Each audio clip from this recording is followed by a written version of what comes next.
How's it going today? So yeah, here, Bill Ward, just here again to try to spread a little help out in this world. My main goal is to help people live an authentic life, get in touch with what and who they really are, and be willing to change and live a really good life, maybe a different life than you've lived before. Have you ever wondered what drives us underneath the surface? I've heard a lot of people say, what, control your emotions, control your feelings, regulate those emotions, regulate these feelings, basically suppress these behaviors, repress these emotions, and don't really get to the core of it. But the thing is those things need to be looked at and they need to be explored. Because I found through working with what I've worked with and collecting the data across the numbers of people that I've worked with and myself, that if you don't deal with these things that are in you, they'll deal with you down the road. Whether you're watching me and you're an alcoholic or an addict, or you're just seemingly a normal that maybe isn't fully happy and you're looking for a solution for life, I found one. I found one that works. It involves some discipline, it involves some work, and it involves a lot of willingness to change. And through this process of getting to know myself, I get to start loving myself. And I've seen other people do this exact same thing. So as we kind of walk through this life that we're born into, there's a number of things, as I've discussed multiple times, that kind of influence what and who we think we are. I've built these belief systems within myself that I try to live up to based on society, based on my parents, things like this. But there's an instinct within me. There's instincts within me that are really deep down inside. And these things are actually what drive me. But there's also a little voice way down, deep down inside that's there to guide my life. But because I have eyes, ears, smell, taste, touch, I have the five senses, and I've been taught to examine the evidence of these five senses in life, use reasonable approach and interpretation, interpret what life is. So I give meaning to all of these things that I experience in my life. And a lot of it is actually false and it goes against that little voice that's deep down within me. But because that voice is so covered up with bullshit, I often can't see it. And maybe there's conscious and subconscious fears that don't want me to see it. Because if I admit to certain things, if I look at certain things in actual truth, I may not like them. And it may make me feel bad based on what society has told me about how I should feel and how I should handle it. And I'm not supposed to feel bad. I'm supposed to just suck it up and move on.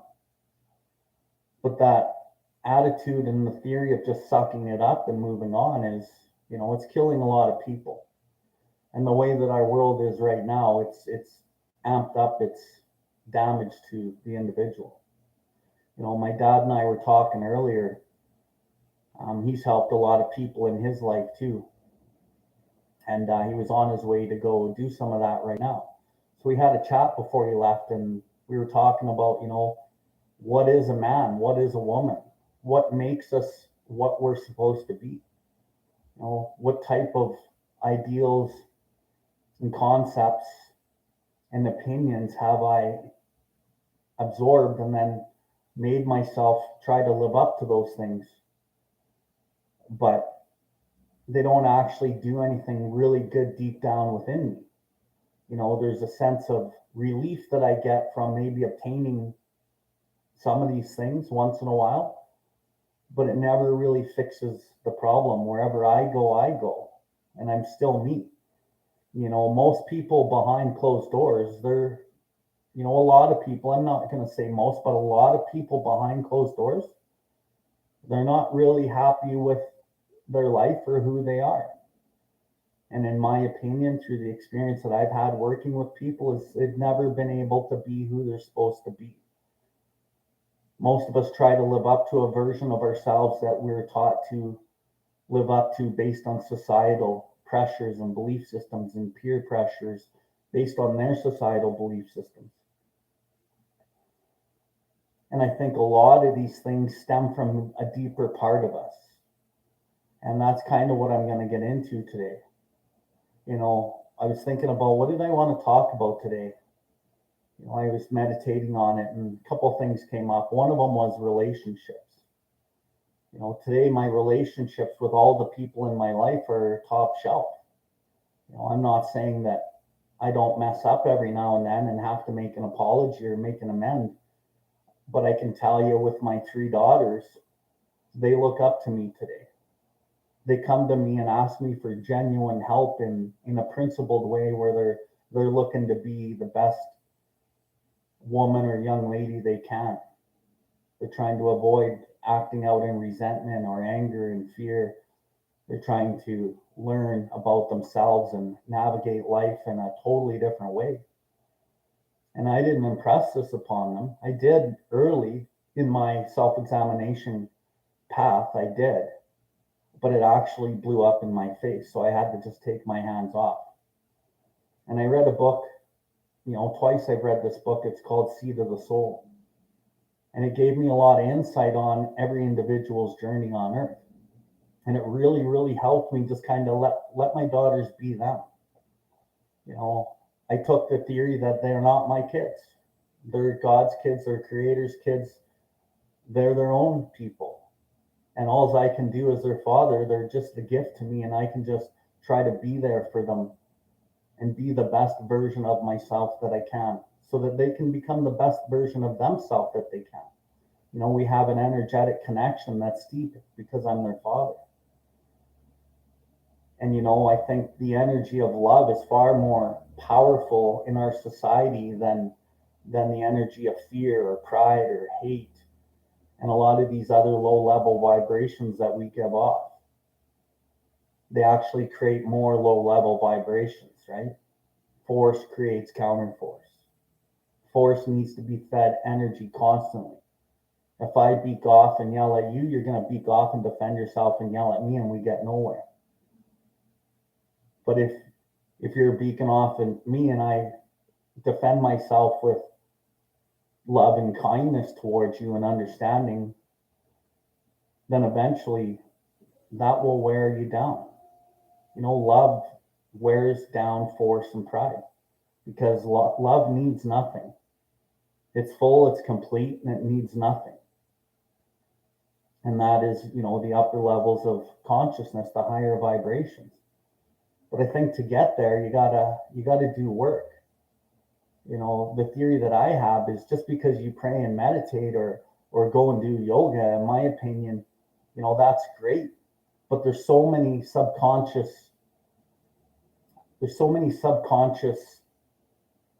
complexities and drives that we won't look at or can't look at or haven't had the awareness to look at that need to be looked at so we can actually clear that channel and live with more love. And I think the way to do that is understanding oneself first. Once you understand yourself and what drives you and what makes you do the things that you do in your life, then you start understanding what makes other people do what they do and why they react and where they're at. And it's not so much a judgment thing once you realize this, it's just an acceptance thing. Because all people are doing what they do, but they're doing it often not because they want to, because they're driven by the instincts far below the surface. There's a line in one of the books that I read that says our problems we think are basically of our own making. They arise out of ourselves. And what I interpret out of that line is my problems are my own making because they do arise out of myself. They arise from deep down in a place that I can't really see. I have an analogy that I like to use, and it's a tree, right? And when you look at the behaviors that don't serve me or you, they're usually the branches. The branches are the behaviors. And I can break a branch off and a new branch grows. And I keep acting out in these behaviors and I keep breaking the branch off because I don't like that part of me, but it keeps growing and it doesn't go away. It's not until I make a commitment and get willing to really look at where this behavior is coming from. Because obviously, if I could change it, I would. But I couldn't change my anger. I couldn't change my resentments, my judgment of others. I couldn't change lust and lustful thoughts. I couldn't change my desire for money and status and validation. That shit was in me. It drove me. And to a lot of extent, it still drives me. But I'm much more aware of it and I can see the branches when they're coming up and I don't have to act in them because I have done the work in order to navigate a proper path with those. And the deeper that I go within myself, the real roots of these reasons reveal themselves. And then I can build some compassion for myself and I see that in others and I can build that compassion for them. So as I break these branches back to the trunk of the tree that's growing, once I get to the trunk of the tree, now I'm getting into subtler behaviors, subtler thoughts, ideologies that maybe aren't totally apparent to others and sometimes not even to myself. That's why the meditation is so important. That's why going within ourselves quietly and asking ourselves, where does this come from? What is it? And also using other people that are really there to help you grow and not judge you, and that care more about your feelings and, they care more about your life and well-being than your feelings. And then as you get into this trunk, you start going down to the roots. And think about a tree that has roots. Those root systems go far beyond what we can see. And those roots are often twice as big as the tree itself. So it takes time. But I think if you don't start with the branches, you will never get to the trunk and you'll never get to the root. And I think it's really important to kind of get to the root because we want to live good lives, I think.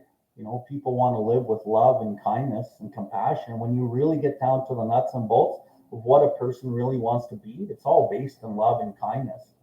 When you look at the things that make you the most happy in life, they're things that you can't really explain. You know, going to your favorite place for summer holidays and sitting on that rock or on that dock or, you know, driving that road through the mountains. There's just a feeling in you that is just content. It's like, oh, beautiful. You know, watching your children play with your dog, you know, experiencing, you know, intimacy with somebody, having a best friend that you've had for a long time and they get you, you know, waking up in the morning and seeing the sun. Like these things are things that you can't explain. And that's the place that we want to kind of get to in all of this work. There's a lot of gratitude in that place. But we live in a very disposable society. And we're kind of going down, in my opinion, the wrong track in many respects, which makes us sick because we're going against that voice, that love in us. So it takes willingness and courage to go look inside. And, you know, I'm going to describe this thing called humility. You know, it comes in 3 layers, 3 phases, and it kind of never ends. But especially in the beginning of this journey, there's a lot of the first 2 levels. You know, humiliation is the first level of humility, in my opinion, and humbled through pain is the second. And the third level, which is the desired level that we want to kind of achieve, is a desire to seek and do Creator's will, God's will in this world, to live with love, to live with kindness, to be the best versions of ourselves that we can be, to be able to set boundaries not out of insecurity and fear, but out of confidence, truth, and love, knowing what's best for you, not living in a fear of what you're not going to get or what you're losing, because most of our boundaries typically are set based out of insecurities and brokenness. But once you can set your boundaries out of a pure love for yourself and your fellow human, life changes. You only need one boundary setter, and that's truth. But it takes looking at your life and taking those things that aren't serving you and kind of burning them, throwing them into the fire because they're not serving you or anybody else. But a lot of times we don't know how to do that because we've never really been taught. They teach us in school, we're educated for greed and selfishness.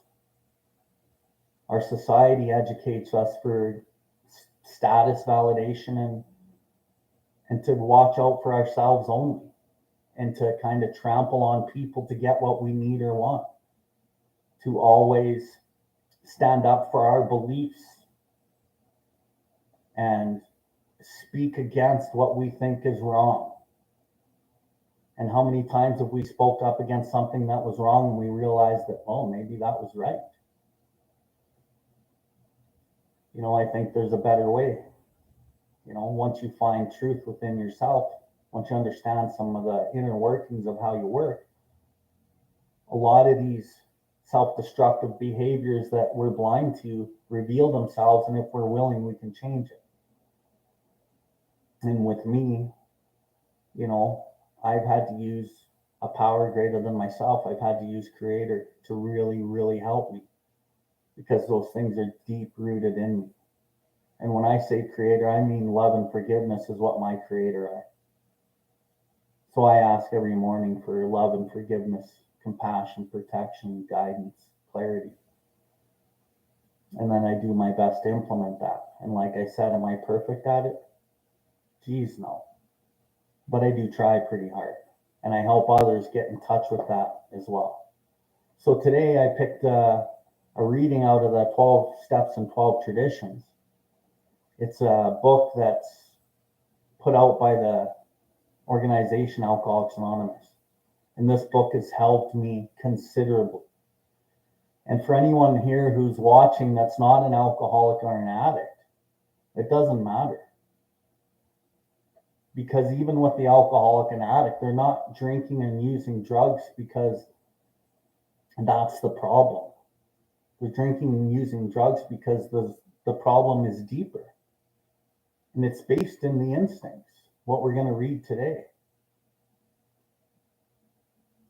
So, this book that I'm going to read today, it's going to be the portion of step 4 on page 42, and couple other little excerpts out of it. By no means am I able to expand on the whole process of the self-examination, but in a nutshell, I can give you some good ideas of where these things start, where we need to start, where the roots of some of our problems are, and how we can grow towards being better. Anyway, thanks for watching, and if you're into it, please subscribe to my YouTube channel, like, share it, subscribe to my social media platforms on LinkedIn, on Instagram, Facebook. If you have any questions or any topics that you'd like me to discuss, I'm totally down with answering anything that you want. Just jump on, type it in on the live stream. Send me an email, send me a message, and I'd gladly be able to help and be of service. So here we go. So it's step 4, and it's made a searching and fearless moral inventory of ourselves. And most of us have never really done a personal inventory. We might do little inventories on the fly, but we've never done a real honest inventory, an honest look at ourselves, because pride and self-justification actually blocks us from the truth. Because pride and self-justification kind of base themselves on what society's taught us. We got to get past that. We got to go deeper. And if we're willing to go deeper and we're willing to look at some of the humiliation of what and who we are, look at the pain and the humbleness of changing, because changing these behaviors is not easy, then we start to grow and we start to learn. But it's not simple. It's hard. But nothing really good in life comes easy anyway. Anything that's easy doesn't allow you to grow and build character typically. Creation gave us instincts for a purpose. Without them, we wouldn't be complete human beings. If men and women didn't exert themselves to be secure in their persons, made no effort to harvest food or construct shelter, there would be no survival. If they didn't reproduce, the earth wouldn't be populated. If there were no social instinct, if men cared nothing for society of one another, there would be no society. So these desires, here they are. There's 4 of them. And they're going to be repeated here shortly down in the next paragraph. But these are them. These are what drive every human being, you and me included. So these desires for sex relation, for material and emotional security, and for companionship. So, sex relation, material, emotional security, and companionship. Those 4 things drive us. Okay? And I'll get more into those things as we go. These things are perfectly necessary and right, and surely God-given. Yet these instincts, so necessary for our existence, often far exceed their proper function. Powerfully, blindly, many times subtly, they drive us, dominate us, insist upon ruling our lives. So our desires for material, emotional security and for an important place in society often tyrannize us. So I love that. Powerfully, blindly, many times subtly. These desires for sex relation, emotional, material security, and companionship. When I talked about anger and lust earlier, those are just the headlines.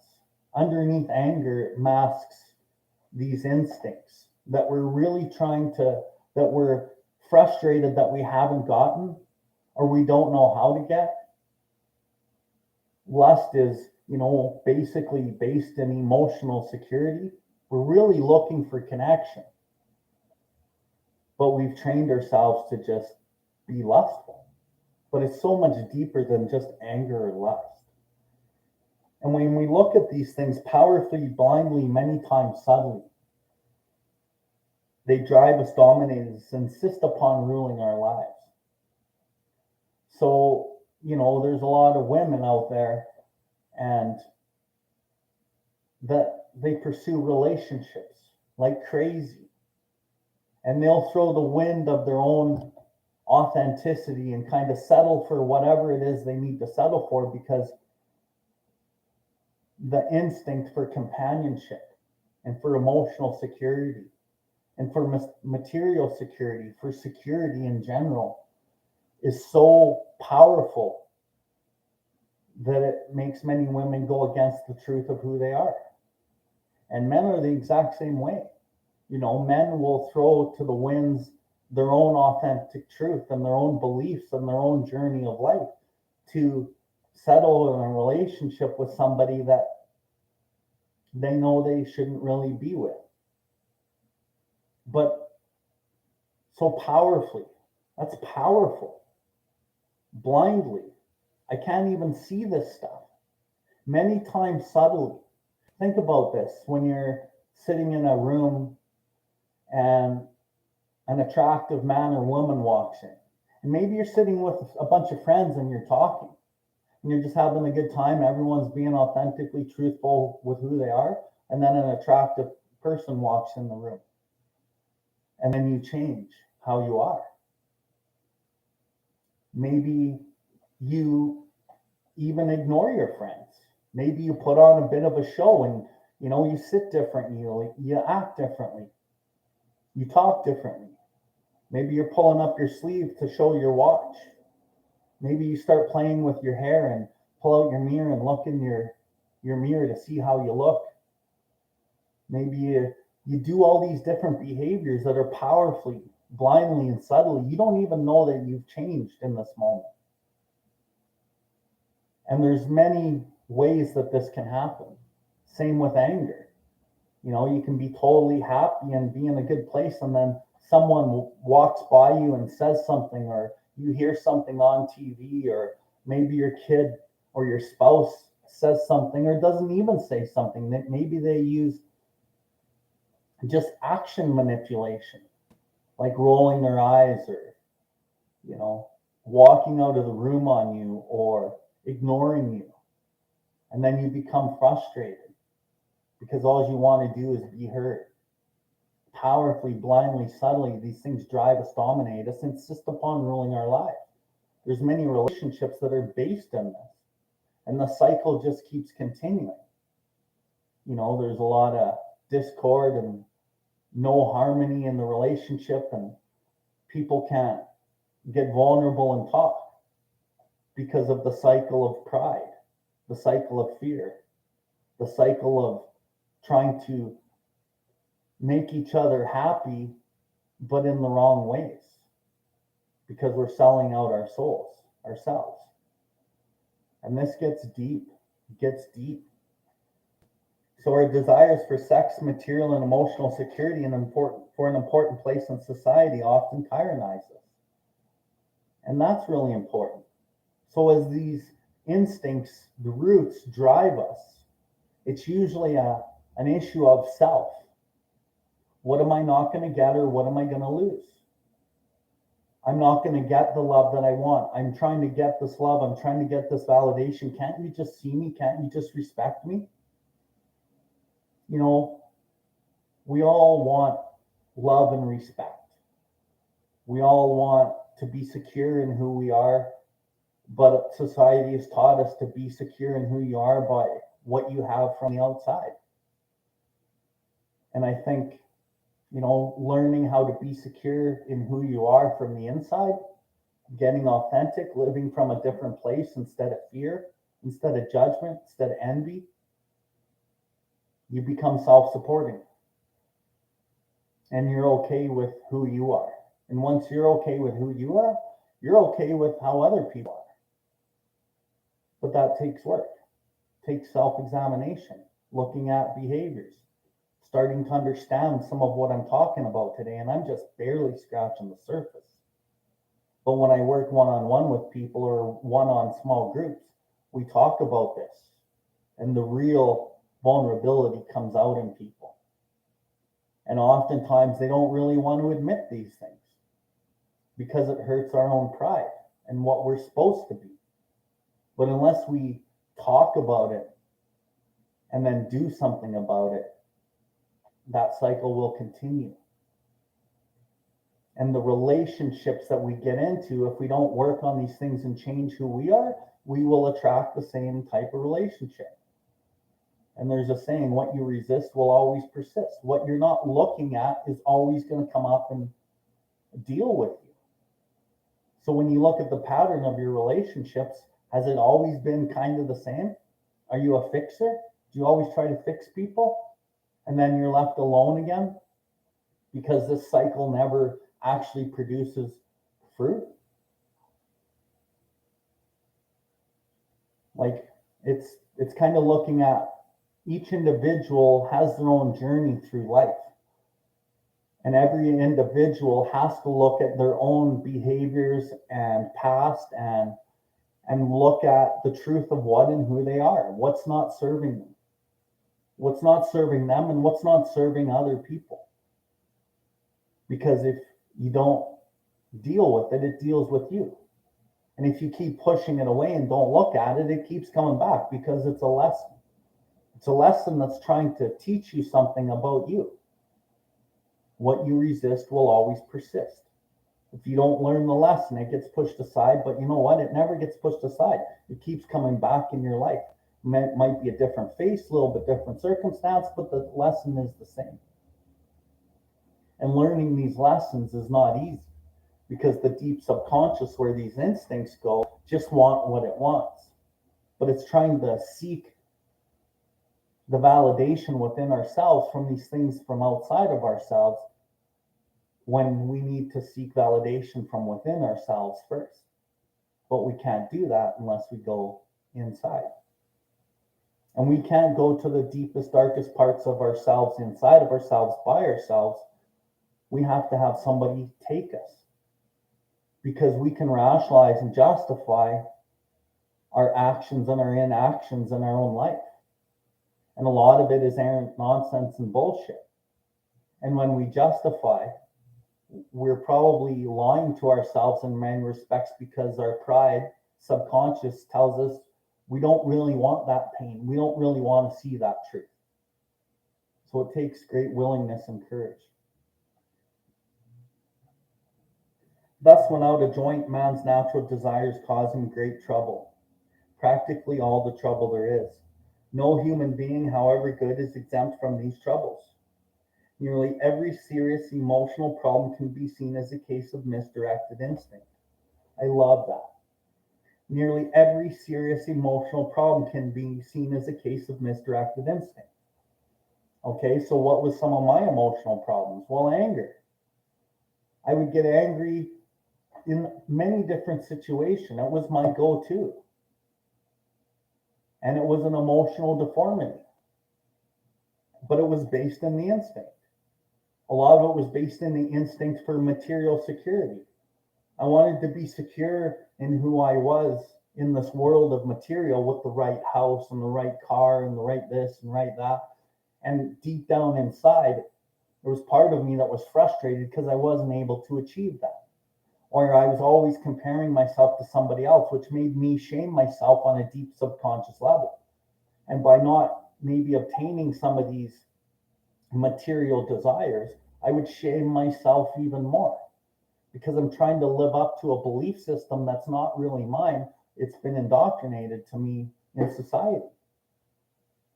And with women, the ideal of this relationship and the secure, happy life. And all women should have this, right? And if you don't get it, you shame yourself, because you look around at other women, and other women actually live in this, and then they shame us or you. But once you're good with you, it doesn't matter what other people say. So these emotional deformities are as a case of misdirected instinct. Looking at the instinct, going in ourselves and going, why does this make me feel like I'm angry, or I'm frustrated, or I'm resentful? Why? And there's a thing that I like to use, it's called 7 layers deep. I ask the question, why am I angry today? I can't just say I'm angry and move on with my life. I need to go, why am I angry? And then when I sit there and I think about it and I go inside, or I put pen to paper, it's like, because I'm not getting the validation that I want from other people. And then the next question is, well, why do I seek validation from other people? And then I answer, well, because that's what I learned, and that's what makes me happy. Why does validation from other people make you happy? I don't know. Because it makes me feel good about myself. Well, why don't you feel good about yourself? And then it goes deeper and deeper. And once you get about 3 layers in, like kind of where I'm getting, it becomes really hard to just answer, because our logical mind just can't answer. Our logical mind always has an answer. But once you get deep down within, you can't just answer that shit, because it comes from so deep down inside. But if you get honest with yourself and you put this out there honestly and vulnerably, you will see some answers that cause that humiliation, because you're not supposed to be like that, feel like that, think like that. You're not supposed to react like that. And then the humbleness through pain. And we see the truth. But there's a bright light when you see the truth. There's a lot of good things that come from seeing the truth. And as we keep looking at these things and humbling ourselves, we end up growing and start liking ourselves better. But it takes time. And I've worked with hundreds of people one-on-one doing the self-examination. The number one thing that I see, like I kind of described earlier, was the people they're not able to be who they're supposed to be. You know, their parents told them, go to school and be this, even though they wanted to do something else. You know, our peer groups have said, no, come this way and be like us, when really we wanted to go another way. So we kind of like sold ourselves out. You know, our morals kind of were there to guide us. We knew certain things were wrong when people were talking about others and we didn't really want to engage. We talked about that person too, even though we didn't want to, and we knew there was a bad feeling behind it, but we did it anyway. And then we continued to do it, even though there was something in us telling us that that was bad and we didn't want to engage. But we were afraid to be judged by our peers. Powerfully, blindly, subtly, this desire for peer acceptance and validation drove me powerfully, blindly, and subtly. So I succumbed to this force ideology that gossip and talking about other people got me accepted, or whatever it is. It could be many different things. You know, I think there's a lot of women out there that, you know, end up giving in for sex, thinking that that's what the guy wants, and that's what's gonna make a long-term relationship. That's what's gonna give them what it is that they think they need if they give up, you know, the sex, because that's what guys want. But it actually makes the woman feel worse about herself and engraves some self-destructive behaviors. Men will also do this. So when I talk about women, I'm trying to include women because I'm a man and I want to kind of be able to cover the full spectrum of a human being, and men and women are different to a lot of degrees. So nearly every serious emotional problem can be seen as a case of misdirected instinct. When that happens, our great natural assets, the instincts, have turned into physical and mental liabilities. And that's really important, because what I'm doing is I'm going against the spirit within me. I'm going against the consciousness that's within me that tells me what's right and wrong. Because my mind is in charge, and I've examined the world, and I've listened to all these belief systems and accepted them, and then I go against what the truth is within me. So what happens is I struggle mentally, and I maybe work myself into some mental health issues. Maybe it's anxiety. Maybe it's depression. Maybe it's full-on grandiosity, where I play the big shot all the time. I overcompensate for the inferior that I feel. You know, and as I live in these mental health pits, living in fear and anxiety and depression and egoism and all of these types of things that aren't actually good for my spirit and my soul, I'm releasing all these different chemicals and things within my body constantly, and my body gets kind of addicted to that. And as I keep releasing these chemicals, like let's use fear, for example. If I walk out of my house and I'm fearful of everything, I'm not meant to live in fear 24 hours a day. You know, when an animal, you know, almost gets hit by a car, it goes into fear, it goes into fight or flight mode, it flights. And then, you know, a half an hour later, he's out in the field grazing grass, and that God-given instinct to run to save his life is there when he needs it, but then he goes back to a state of calmness. And if we don't go back to a state of calmness ourselves, if we're living a constant state of fear and tension in our world, we're creating these chemicals that actually make us physically ill. And then we go to the doctor, and the doctor says, here, take these. But he's only treating a symptom, because the problem really isn't the anxiety or the fear or the depression or whatever it is. It's based in the instincts. It's based in something deeper. And as I live in these constant states and I create this mental health issue with whatever it is that it is for me or you, And then it creates physical injury, tumors, and you know, different diseases that are cause unknown. Like there's a whole gamut of things that we suffer from that we get prescribed at the doctor, but they don't really know where it comes from. But I know for me in my life, I lived a lot of that way. And I was in constant fear and tension, and I always was using anger. And it actually hurts my physical body. And eventually, some point down the road, I probably would have suffered some physical ailments where I would have been in serious health trouble. But luckily, I burnt my life down to the ground to the point where I didn't know anything. And I started doing some of the self-examination work and looking at what and who I really was. And I'm able today to honestly tell you that, you know, and later, please listen, I'm not saying this because I'm fixed, because they still come. And I got to honor Creator because he'll teach me who's boss if I don't say, you know, anyway, my anger, my lust, my desire for validation outside myself, a lot of these things don't plague my life today. I walk authentically in my skin. I'm pretty much the same person no matter where I go. I don't have to be a different version of myself. And there's a lot of serenity and peace in that. Trying to always live up to something you're not is really difficult.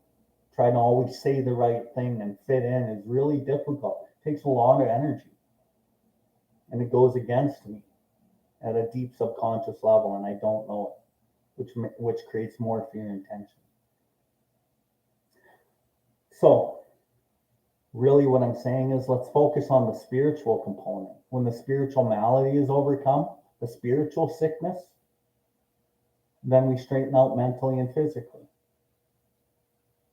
When I get good with who I am and I see the consciousness, the truth of myself, when I start to live with love and kindness and forgiveness, I can live at peace.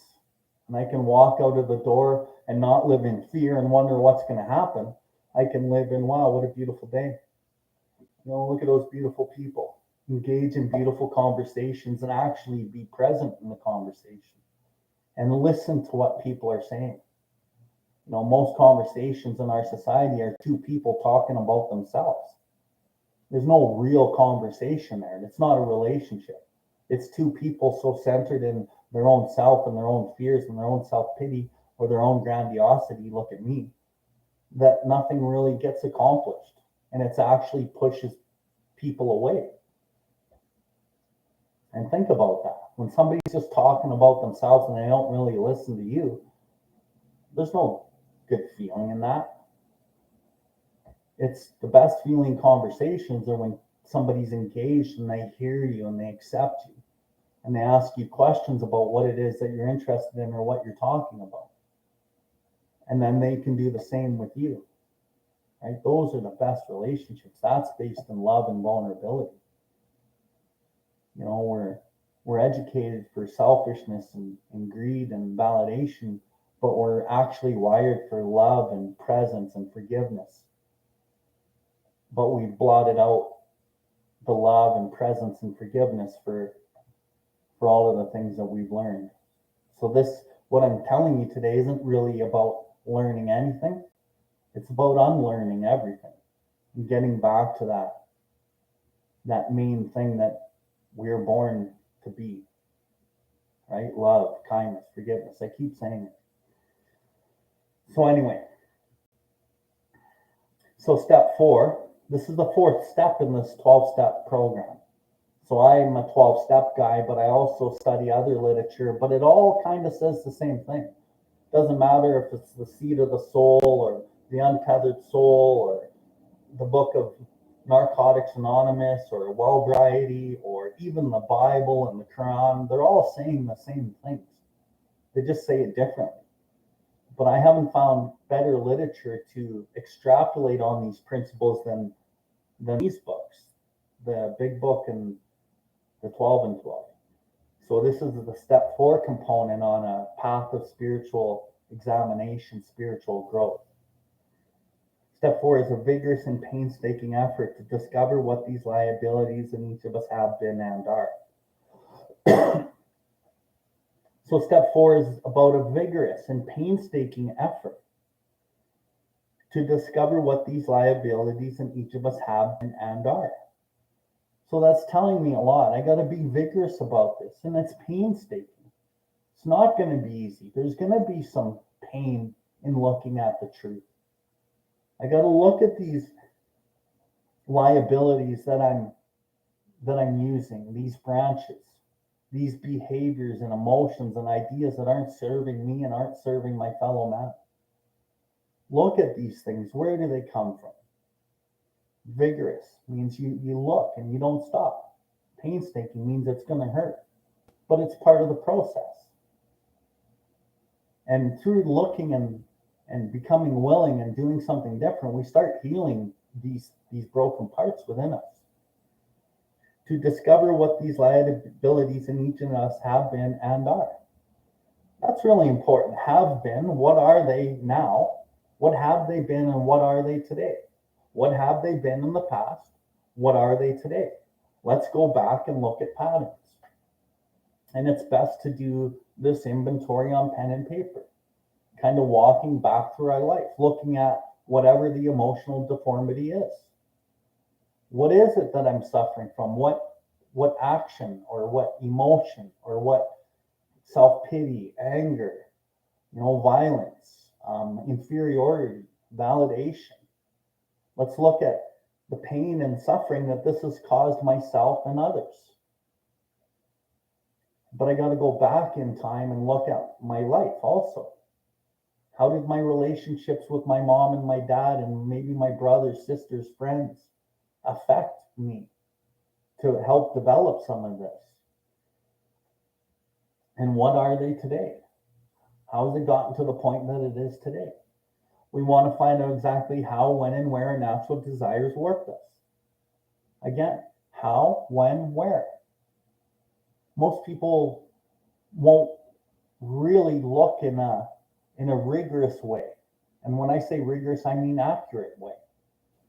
How, when, and where these natural desires worked us. When did I start treating women like shit? When did I start, just using women as a possession? When did I start getting angry? When did I start not listening to other people? Did I learn this from my mom and my dad's relationship? Did I learn this through, my peer group? Was I a young guy hanging out with older guys and I learned a lot of their belief systems? Maybe I'm 8 years old hanging out with 13-year-old guys. They got a totally different mindset of life and women and things. An 8-year-old is still innocent, whereas a 13, 14-year-old is now getting into teenage years and they're thinking differently, talking differently. But that could really affect an 8-year-old or a 7-year-old. It's the same even if you're 13, 14, hanging out with 17, 18, 20-year-olds. And women, when did you learn how to use your looks or your seduction to manipulate the world to produce what you want? That guys want women, so did you use these gifts that God gave you for your own selfish purposes? And when did you learn that? How did you learn that? Was your mom like that? Did society teach you? Where did these powerful, blind actions and behaviors come from? And there's so many of them. I can't possibly talk about all of them today. But we have to look at how, when, and where did these things start from? And not in a way that's, destructive to ourselves, in a way that we use a positive because we want to grow and we want to change and we want to be better. But looking at some of these things may create some of that humiliation. I acted like that and I still act like this. I don't really like that about people. But unless you accept it at the core level, you can't grow out of it. It's kind of like an alcoholic and addict. Until they accept at a deep level concession that they're pretty much screwed, they can't grow into recovery. Because if you resist that deep admission, then it will keep persisting. You can acknowledge it, but acknowledging it's different because you just sweep it under the carpet quickly. It's a deep level thing. And until we look at ourselves in a deep and honest level, deep and meaningful sense with some willingness to be better, really want to be better, we won't be able to get better because it'll still persist. So how, when, and where our natural desires warped us? We wish to look squarely at the unhappiness this has caused others and ourselves. So I have to be willing to look at the unhappiness that these behaviors have caused other people in my past and myself all through my life. Why do I need to look at that? Because I need to look at the truth. And I need to be humbled.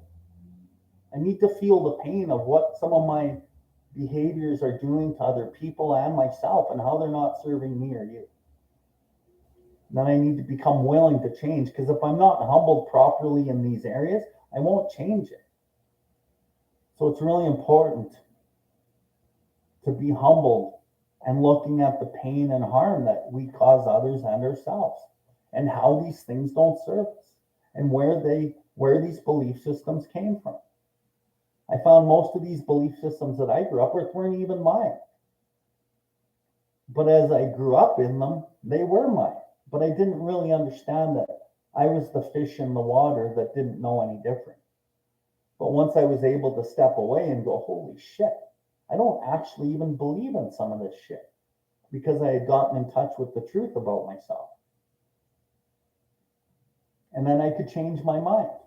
A lot of my identity was based on these belief systems. You know, a couple of them were, I used to listen to just heavy metal only. And if you listen to rap or, you know, country or just general rock, you know, you weren't really hardcore. And I judged you on that.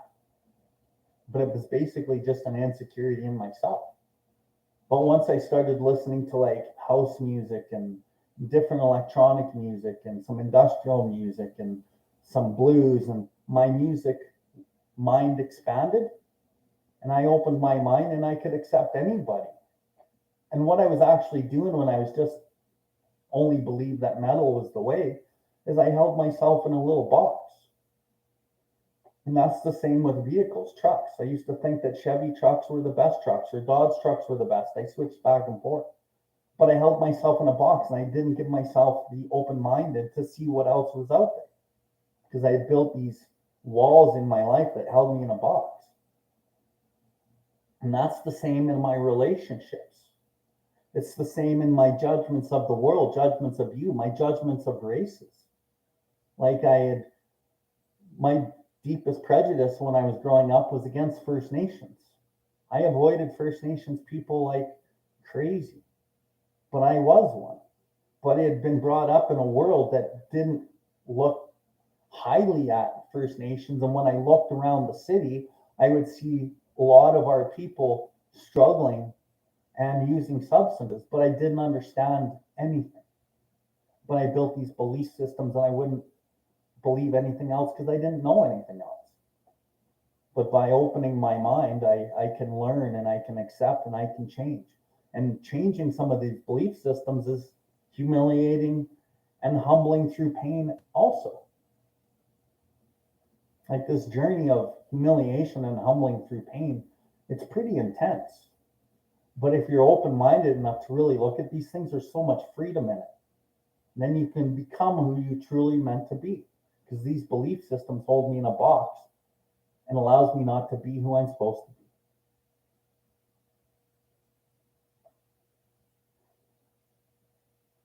So we wish to look squarely at the unhappiness this has caused others and ourselves. By discovering what our emotional deformities are, we can move towards their correction. Without a willing and persistent effort to do this, there can be little sobriety or contentment for us. So by discovering what these emotional deformities are, I can move towards their correction. But if I don't know what it is, what I'm dealing with, I can't really work on trying to be better. And if I don't want to change it or I don't want to look at it, guaranteed that shit's going to come back and haunt me. And it's going to cause me strife within myself and within my fellow human being as I walk through life. And I've experienced this in so many aspects, so many.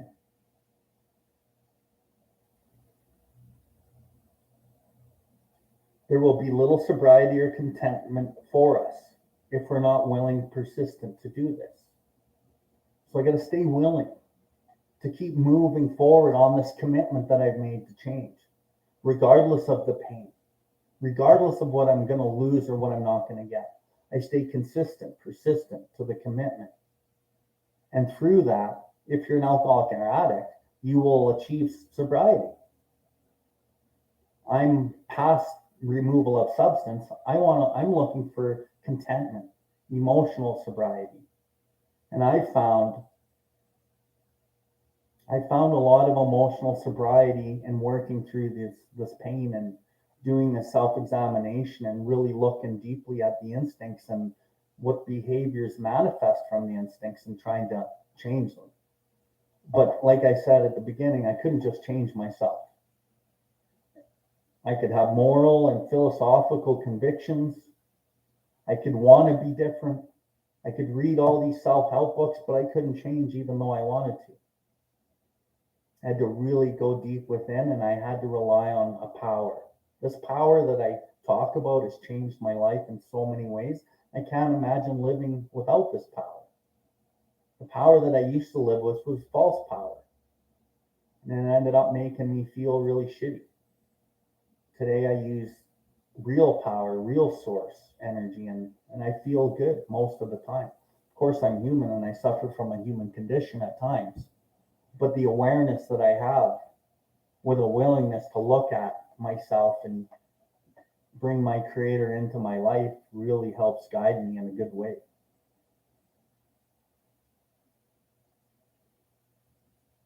You know,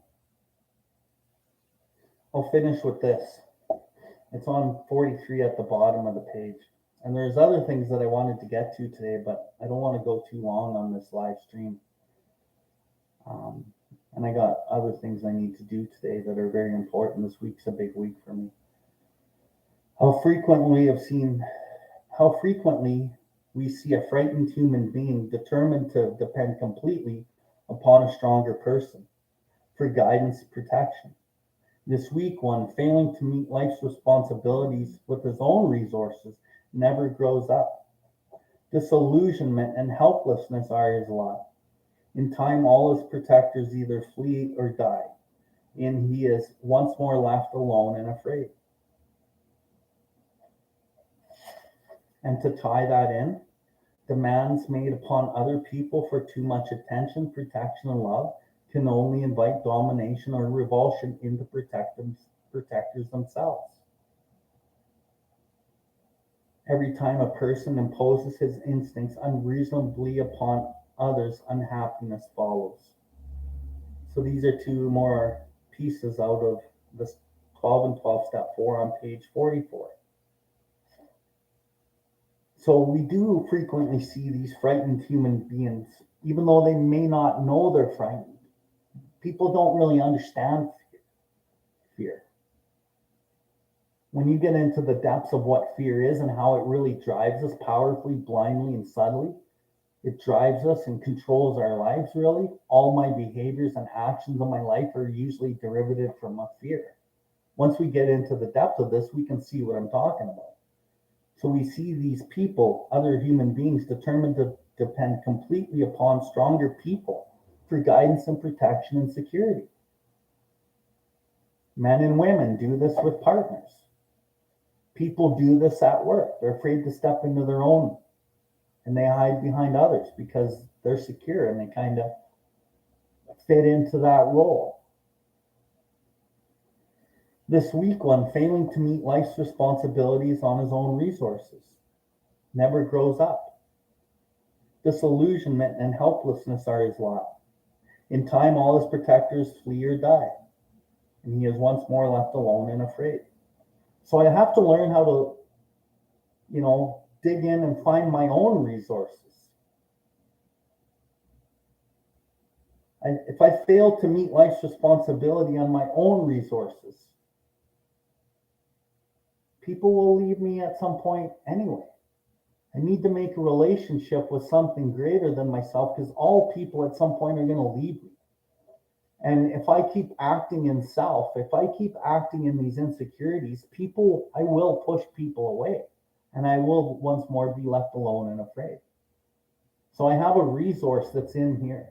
And once I can start meeting life on that resource, then life gets pretty good. But getting in touch with that resource isn't easy.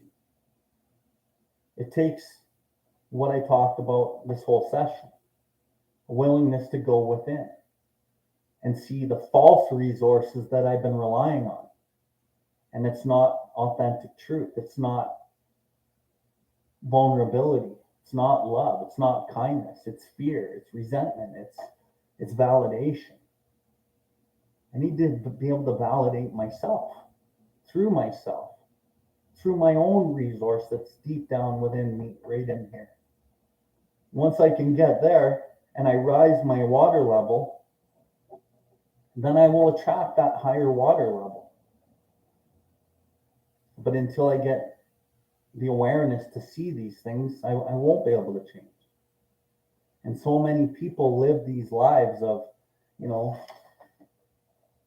demands made upon other people for too much attention, protection, love can only invite domination or revulsion in the protectors themselves.